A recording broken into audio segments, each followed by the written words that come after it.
Oi you, it's time for another episode of Dorothy and the Dealer. Let's tune into the conversation.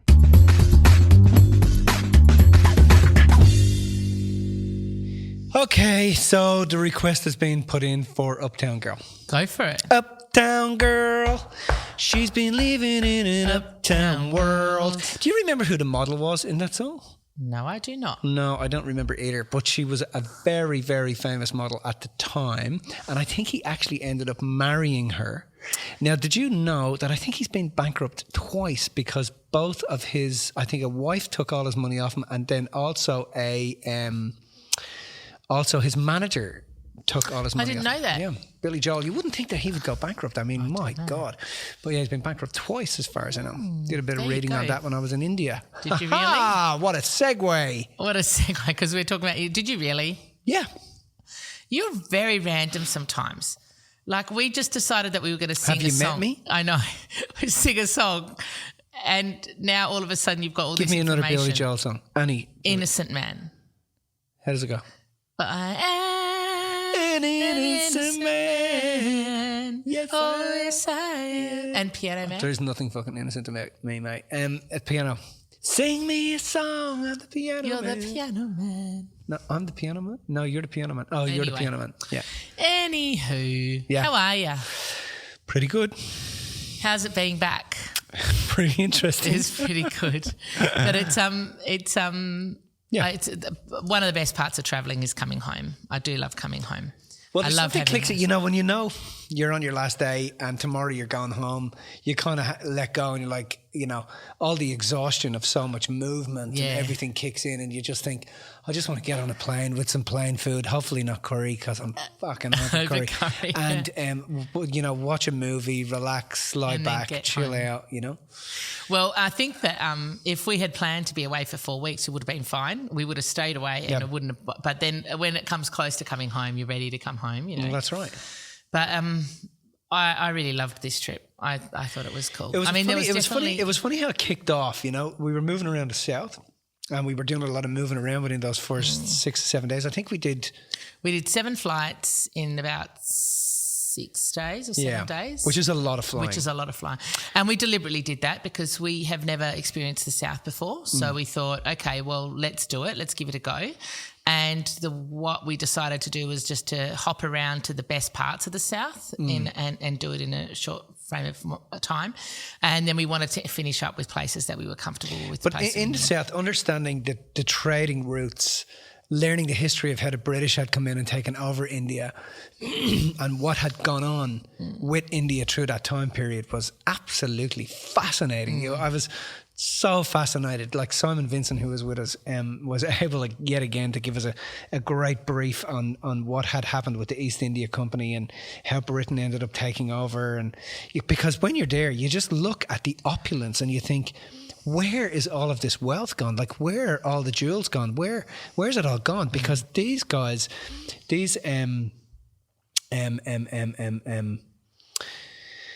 not kings, what are they? Maharajas were so wealthy. Like, it was just, you know, and the British came in and just took like everything. You know, they didn't just take bits and pieces, they took everything, and then they took the country.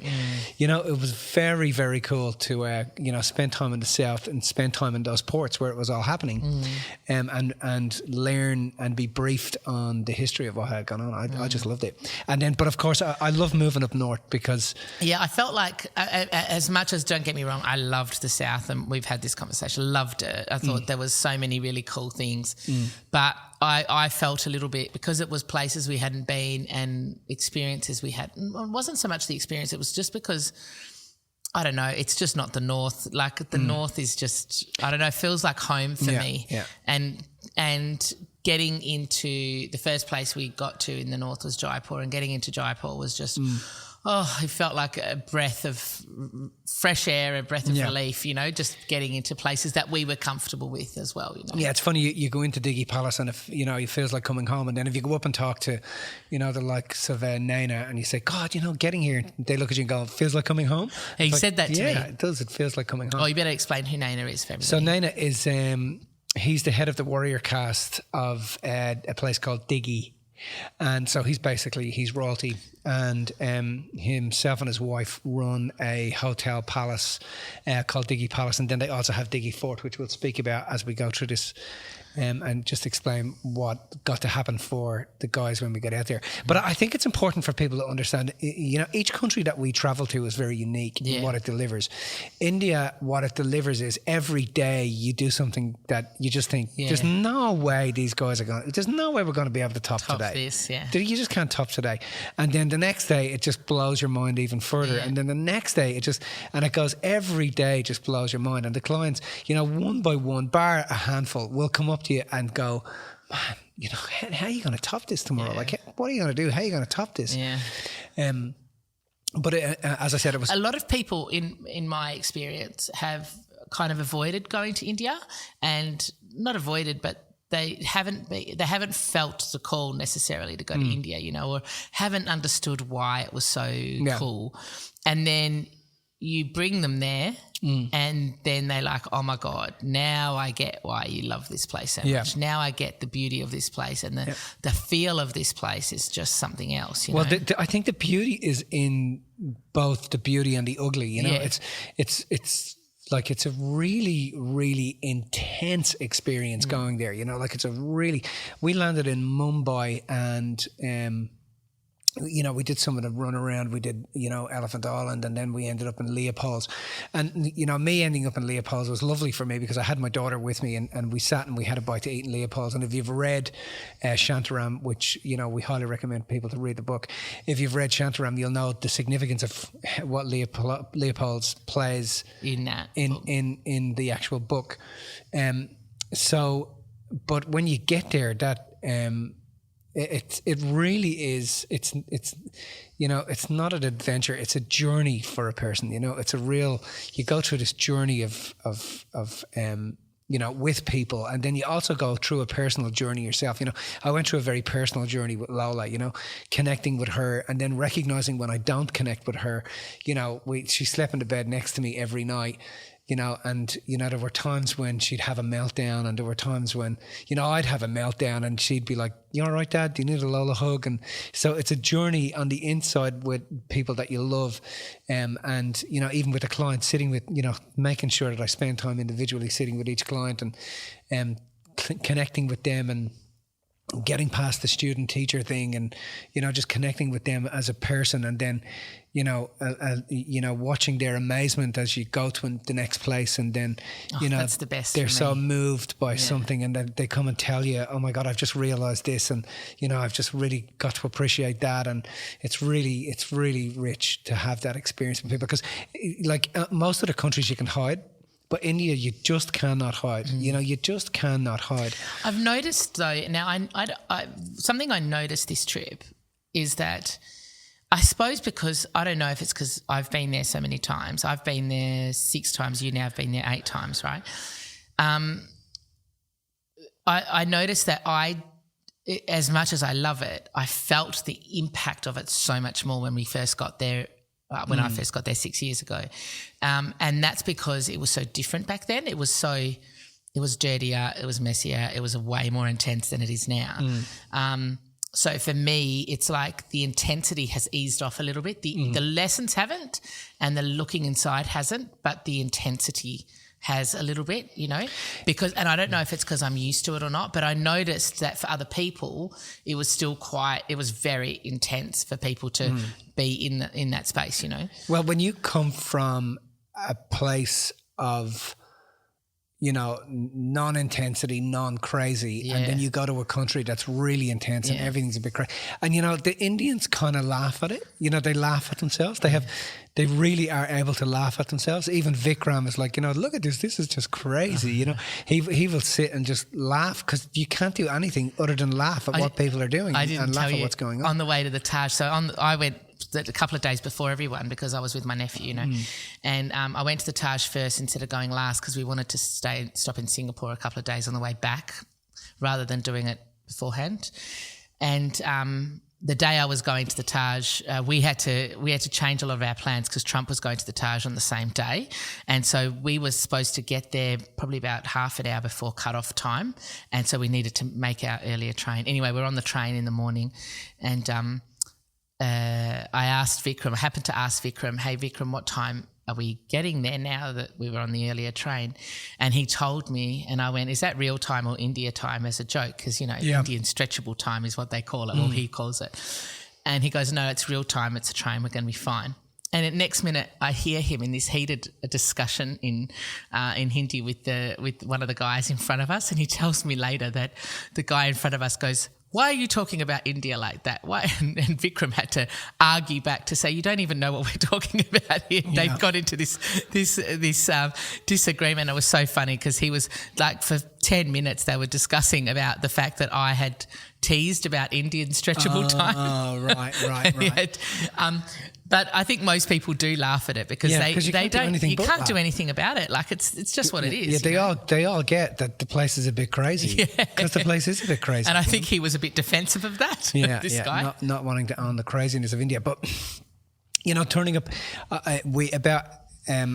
The last time I left India, we were with. I was having tea with Naina and Jyotika, and they were telling me Jyotika is Naina's wife. They were telling me about the project that they were doing out in Diggi Fort, and what had happened was. So we were out there 2007, end of 2017. So it was about 2.5 years ago that we were having this discussion with them. And what had happened was 10 years earlier when I met them, we were having a conversation, and I was talking with Naina. I was like, God, dude, you look stressed. And he goes, oh man, I've just come back from, we have a fort in a place called Diggi. And I'm like, yeah. And he goes, well, the locals keep moving in and building shops, and we have to keep going down and knocking the shops down and telling them it's our land, you can't build on it. And I said, so why are you not out in the land? And he said, well, because we walked away from it about 160 years ago. And I'm like, oh, okay. And he said, so we have to keep kicking them off the land. But he said, every time we kick them off the land, we'll go back a month later and they'll have built more shops. So he said, we're backwards and forwards all the time. And I'm like, right. And he said, then he said, I'm going to have to do something with the place. And then about 5 years ago, we were there. I found out that they'd started to rebuild the place. They started to renovate it and reclaim it. And then 2.5 years ago when I was out there, they were telling me how far through the project they were, and they said, look, next time you're out here you can come and stay. So I said, well, it'll be ready, they said. Yeah, he said, it'll be ready, I'm going to hold you to that. And I think about 8 months before we went out, they were contacted by us and we said, look, is it still okay for us to go and stay? So originally we had booked Diggi Palace for 3 nights, and then based on what had happened, we said, okay, well, let's see if we can stay the last night at the fort. So I contacted them and they said, yeah, we can. So we then, when I got out to India, I was a bit nervous because you have to be very careful with India. I was a bit nervous about, crikey, what's it going to be like? Is the digs going to be good? Is there going to be kitchens there? Is the food going to be okay? How many people are going to be working? Is it, how renovated is it going to be? You were nervous. I was nervous. I'd been messaging them in the lead up going, okay, now you've told us we can stay there, but can you just give us a picture of the rooms? Can you just show us what it's going to look like? Right. And no one would get back to us. And I'm like, oh my goodness, what are we taking these guys into? So when I met Naina, I kept saying to him, so Naina, how many rooms have you got available? Like, and he goes, don't worry. With his little hand gesture, don't worry. And I'm like, so Naina, okay, yeah. And how many staff have you got working out there? Don't worry. Okay, yeah, no, I won't worry. And how is there kitchens? Have you got food? And please, Mitch, don't worry. It's very beautiful. You'll love it when you get out there. You'll see it. And I'm like, right, okay, yeah. So I was panicking. I was like, Christ, he's not telling me anything, because when I get out there, the place is going to be not finished. We're going to have he's going to move into a building site, which can happen in India. And I remember we got on, as we got on the bus and we were driving out there and we were driving into the village, and we pulled up into the village next to this ghat, and they had cleaned, like the ghat was all cleaned, and I get out, and as I'm looking out the window, I can see 2 snakes in the water, and I get out of the water and I'm like, God, we're really rural here. Like, how much work could I have done in this place? And then I look over to the left and they're building what I thought were shops, and I later found out were toilets for the women, and like stacks of them, and I'm thinking, oh right, they must be installing shops. And then I get out and there's two Naina's offsider and nephew, and And then 4 tractors pull up, or 3 tractors pull up. And on the back of the tractors are these wooden carts, and we're told, everybody get into the back of the wooden cart. So they're piling everybody into the back of the wooden. We felt like cattle in the first instance, and so there's tinsel all over and I'm thinking, oh my God, if this is anything to go by, this is going to be a mess. So the tractors take off, blah, blah, blah, blah, blah, and they're moving through really slowly through the town. And all the locals are coming out, you know, hello, namaste, namaste, and they're waving at us. And I'm like, oh, okay, this is pretty cool. And then obviously we had videographers with us shooting movies and you know, all the way through, I'm thinking, oh my God. So we get to this first doorway, first archway. Just in the lead up to that though, Mitch, like that drive through the town, it was really slow, right?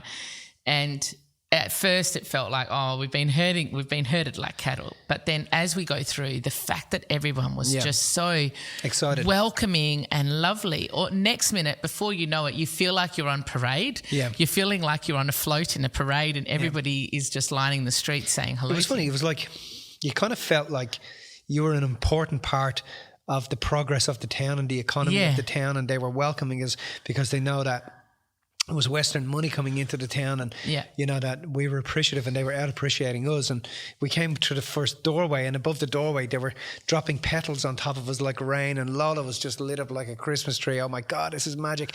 And then we get to the next doorway, and then it's even bigger, and there's more petals being dropped on us. And then we come into the fort, and as we come into the fort, the clients are just like, wow, and the place was just pristine. Oh, it was magnificent. We literally got treated like royalty. We got embraced like one of their own, and the place was just massive. It was just massive, and it was magical, you know, walking in there. And, you know, like after you've had petals thrown on you, like your royalty, and you're welcomed with the, you know, your wreath of flowers, and you walk around, all you want to do is just like walk around with your eyes open, your mouth is open, and everyone's like, oh my God. We walked around to the courtyard, and then we got served this amazing like masala tea. Oh my God.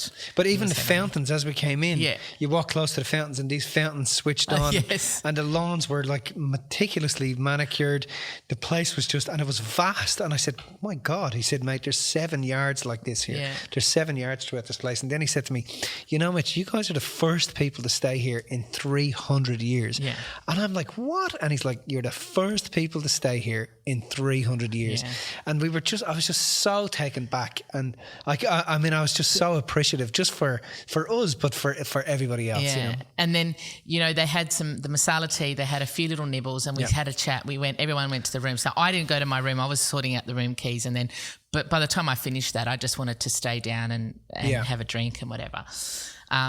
And have a chat. So I was sitting down having a chat, and everybody's up in these beautiful, like we're in the courtyard and everyone overlooked the courtyard. It was phenomenal, and everyone's coming back going, oh my God, Mills, the rooms are amazing. Naina's wife, Jodica, had done all of the work on them.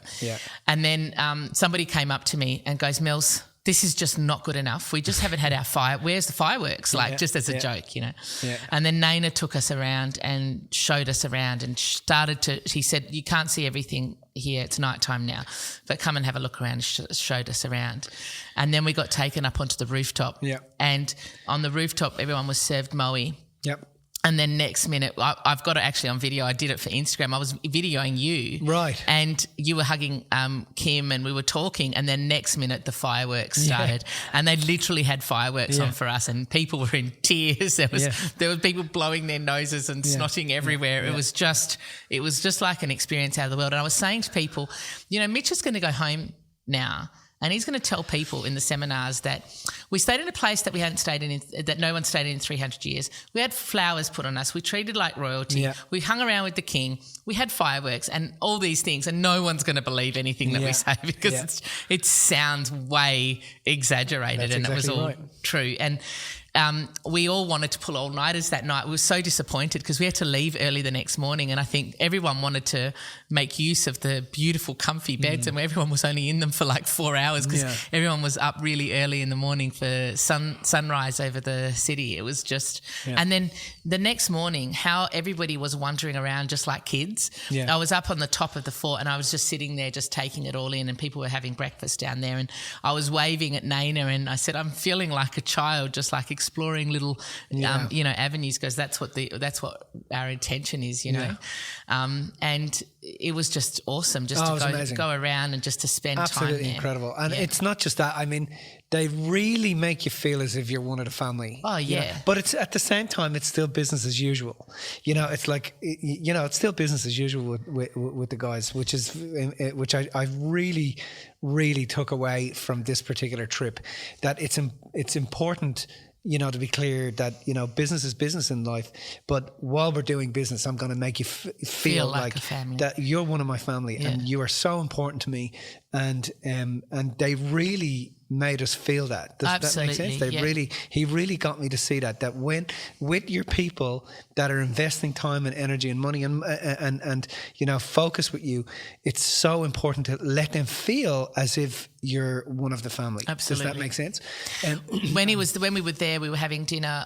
One of the other things that struck with me was that one of the things somebody had said to him was that he was trying to be somebody else. He was trying to be like some of the other hotels, some of the other people. And somebody said to him, the only person, you're Diggi. He said, the only person you can be is Diggi. The only thing you can provide is Diggi. And he said that was the best piece of advice. He said, because I stopped trying to be anybody else and I was just myself. And this is the result of me just being myself and just doing what we do, you know? Yeah. And I mean, it was also great to hear him talk about some of the great things that he does for the community, for the women, the marriages, the weddings that happened here. Like 20, 30, 40,000 people turn up to the weddings. Yeah. You know, that's a lot of people. And just to hear how they come about and... Well, he gives them the opportunity to get married without the cost. Yeah. Right? And sharing the load amongst the villagers and amongst the community. And he has the villagers working in there with him as well.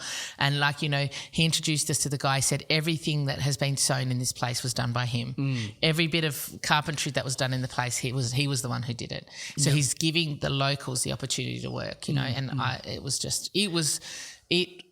the highlight of my trip. I think that was. I mean, I could probably talk about that part of the experience for hours and hours and hours and hours, because it was just so mind-blowing.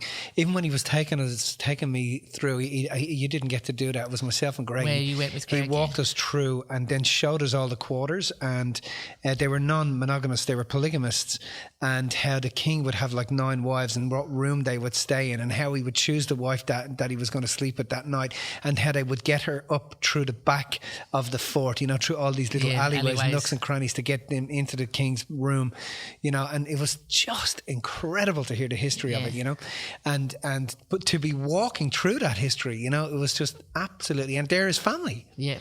You know, they're his family. And so he said to me, look, you know, next time you come back, so we're going to go back to this particular place. He said, we'll spend 4 days here. And he said, I'll take you to places that Westerners have never been to. And he said that are hidden gems that not a lot of people know about. He said that are part of my family. And he said, Mitch, I have 3 of these. This Haveli you're in now, this fort, he said, I have 3 of them. And then he said, within this town alone, I have another 3 smaller forts.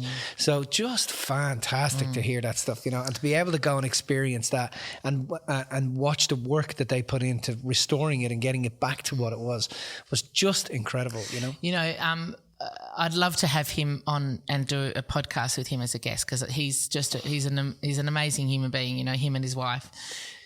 When he was talking as well, you know, the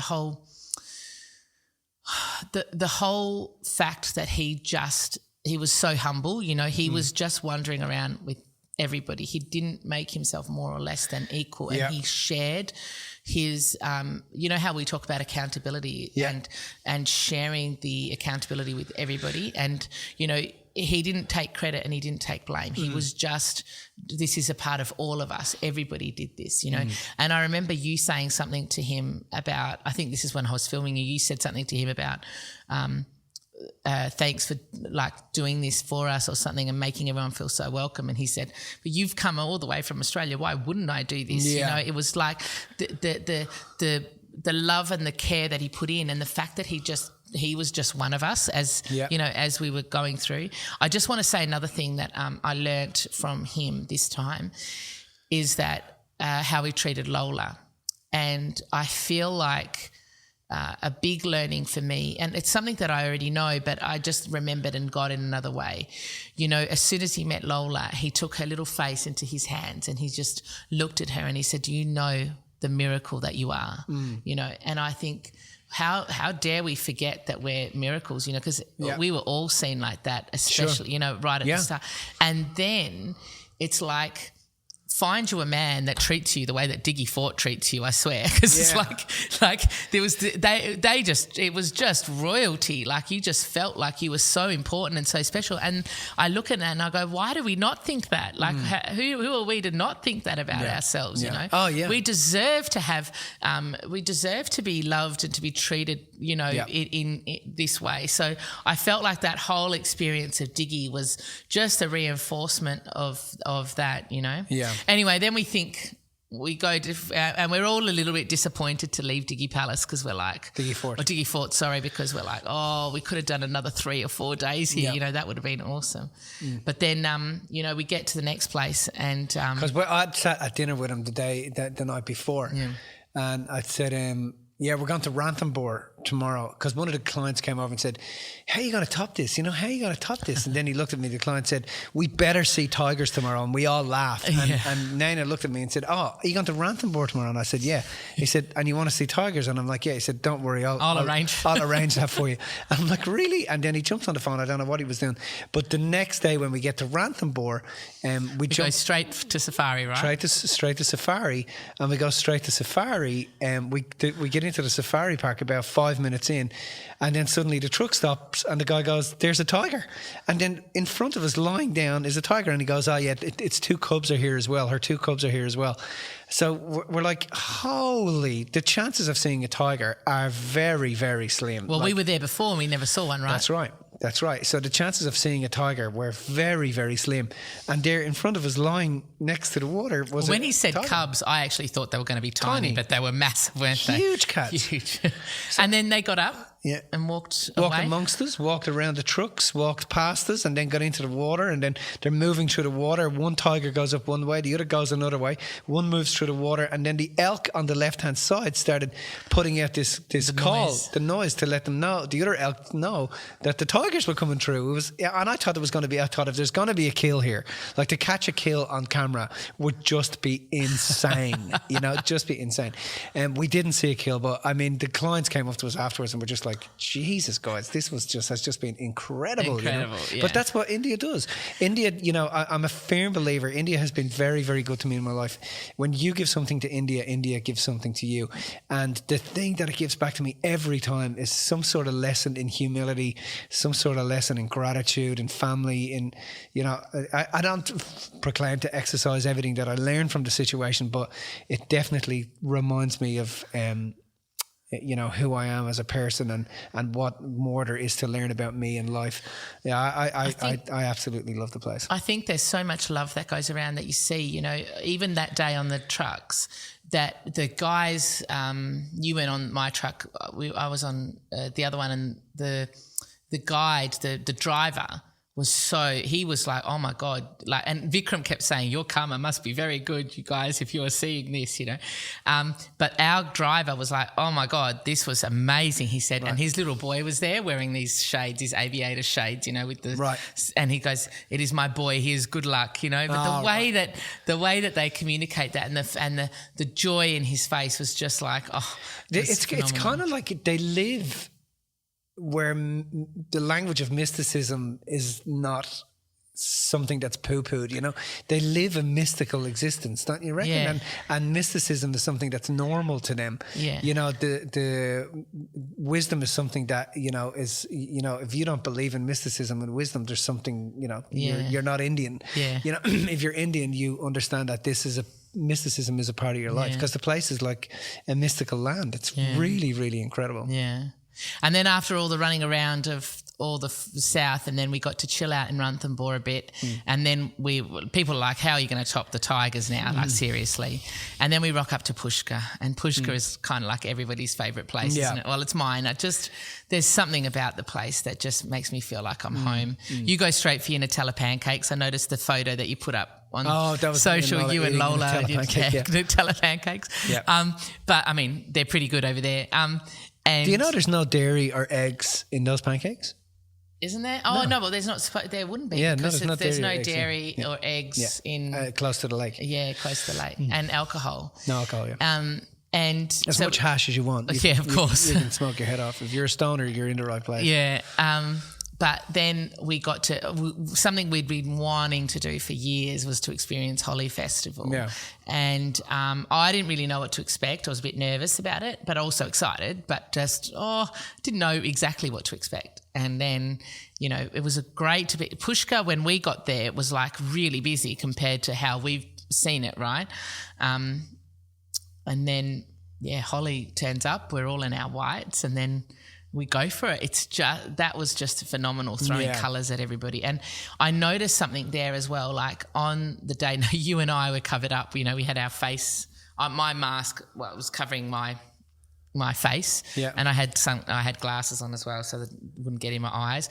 I was very precious about it getting in my hair as well, so everything was covered up. But then everyone was coming up, and the way that the Indians do it, they dip their hand in the colour. They're not just throwing powder at each other, which I thought was going to happen. Yeah, because I flung some powder at someone and hit them right in the mouth. That's right, I saw you do and I was like, oh my God, I'm so sorry. And this guy grabs a bottle of Coke and he's trying to rinse it out, and I'm like, I'm so sorry. But I didn't know what Holi was about. Nah, I didn't know that you weren't supposed to. Anyway, I was doing it for a few people, but then Vikram came up and he stuck his hand in the colour, and Vikram turned into this big kid, right? Oh my God, yeah. It was very cute to watch. And he grabbed the powder and he dragged it along my jawline, and it was like Happy Holi Millie, and he really connected with me when he did that, And it wasn't just him; it was everybody. That's what they were doing. They weren't just chucking it at you and going, here you go. They were like Happy Holi and really connecting and making an effort to. I think the lake in diameter is about 4 k's to walk around. Yeah.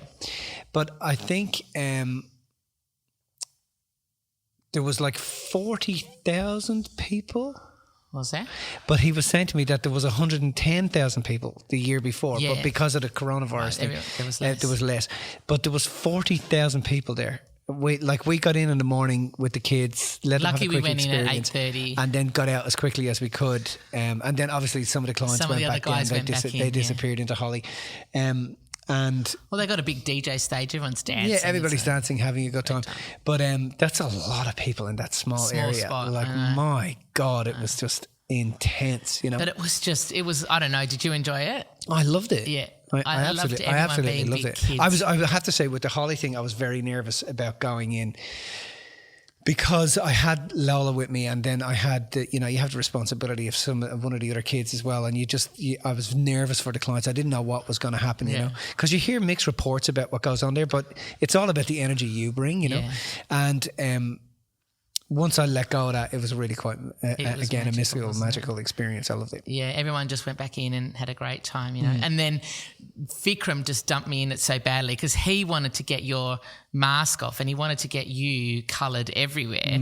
So he did, and he got everyone ganged up. And I just said to him, all I said to him was, hey, Vikram, if you do it, just make sure you get it on camera and don't waste that moment. Right. And then everyone ganged up on you and got you coloured, yeah? So then he goes and says to you, it was Millie's idea that we did that. And I'm like, what are you talking about? Literally wasn't my idea, but he was trying to get me in the shit then.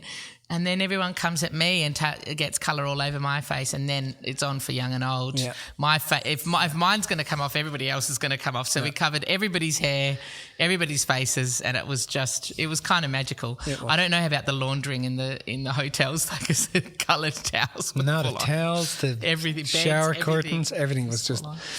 Yeah, anyway, so what do you think the best lesson was for you? Like I said, when you're dealing with people, treat them like they're your family, your brother, your sister. Once when they're invested in you, you got to invest in them as if they're your family, your brother, sister. What do you think that makes you want to go back to India? Like, somebody said to me, Peter said to me, I've been to South America and I loved it, but I don't feel the need to go back. Yeah. He said, but with India, because India was one of the places he wasn't really sure of, but he said with India, I would 100% come back here. And I feel the same. It's like there's always a draw and a pull to go back. I think I feel, I don't know, kind of feel like I feel very special there. Like I know a bit about it and that I can talk about it and I can help other people to experience the wonderment of the place, and I get to share that with people, and I get to go to specific places that I know that that's going to happen for them. And I think having the opportunity to share that with me, being part of that for them, is really rich for me. I just love that experience. I don't know whether that's a selfish thing, but I just love that experience. Well, it possibly is, but I'm the same. It's like sharing the love of a place with somebody. And India I just love, and I'm the same. I feel special there, and I feel homesick when I'm not there. And I feel like a draw and a pull to go back there, you know. So cool. Yeah. All right. That was good. Until next time. See you, India. We love you. Namaste. Bye. Namaste. If you found this information inspiring, make sure you subscribe and tune in to the next Dorothy and the Dealer podcast.